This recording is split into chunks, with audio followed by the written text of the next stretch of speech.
Alright, continuing with the next few examples, I'm just going to use my calculator here. It should match up with the app. So if you need to use the calculator home to graph it, just please use the app after you've downloaded it. Alright, so first one, I'm going to go into y equals, type in my new equation, which is x squared plus 2x plus 5, and we're going to hit graph. Well, I see my vertex over here. I could guess, or I could go find my vertex exactly. So second table, let's find where my values repeat. Oh, there we go, 5 and 5. So it's at -1, 4. So put that in the middle. That was our vertex. So points above it would be at -2, -3. Points below it would be at 0 and 1.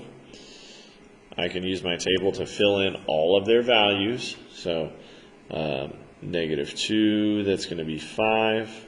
-3, that's going to be 8. At 0, we get 5. And at 1, we get 8 as well. For the domain, well, it's a quadratic. So we know the domain is going to be just all real numbers. The range.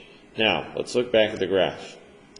This one was a parabola that opens up. So it's going to have that greater than symbol again. So our range is going to be y is greater than or equal to, and the y value where it changed at was 4.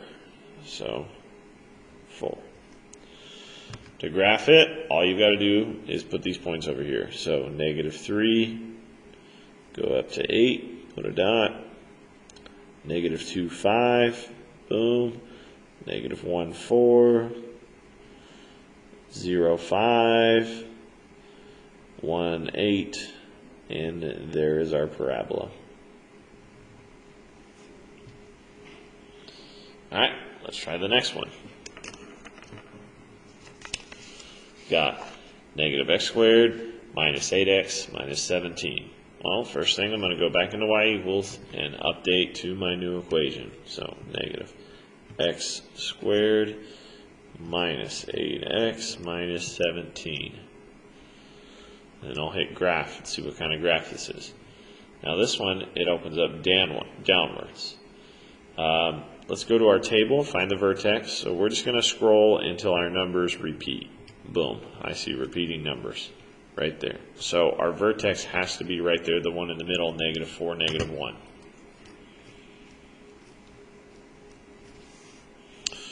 So I'm going to put a star there for my vertex, and it's a -4, -1.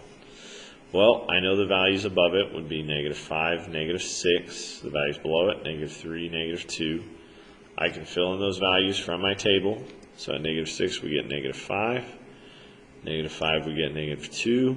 All I'm doing, taking this table and converting it over. Okay, and then -2, -5. Cool. For our domain for every quadratic is just going to be all real numbers. The range, where did this stop? It's going to stop on your vertex, on that y value. So y in -1. Now this time, we had a parabola open up downwards. So we're not going to use the greater than or equal to, we're going to flip it, use the less than or equal to sign. All we need to do now, plot these points and graph it. So -6, -5. Oh, sorry, there we go, 1 over. -5, -2, -4, -1. -3, -2, and -2, -5. Sorry about that point right there, I kind of missed. And there we go. Let us stop the video here. We'll do the next few examples on the next video.